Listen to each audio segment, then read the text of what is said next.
begins to be me. And then I start feeling hurt. The first time I taught autistic children, I had a whole gamut of kids to teach, but I had 2 classes of autistic kids. What do you think I spent all my lesson plan time on? Then, 2 crummy classes a week. But they upset me so much that I couldn't get to them. I wanted to get to them, and I wanted to do the best that I could for them. And I was so intent on trying to figure out how to get to them that we could make, and I finally talked to the school psychologist, which I don't use a lot of time for psychologists, but this guy was a nice guy.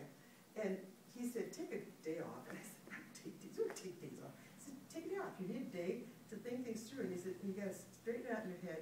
They had this problem before you met them, and they're going to still have the problem, and you aren't going to make it totally different. So you give them the best that you can. And I've had that man's mantra in my head for a long time. And this is something that can happen to us when we're looking at a tragedy or some kind of disaster sometime, that you're so busy trying to help people out that you become part of it. And you got to step back. You really have to step back. So, when you see somebody in a situation that's been a tragedy or that's been a disaster of some kind, they will exhibit several kinds of symptoms. Now, you probably read through this, but can you just think off the top of your head, what are some of the psychological symptoms that people exhibit when they're in a disaster? Afterwards or during? Pardon? Afterwards or during? After the disaster is over. Sleepless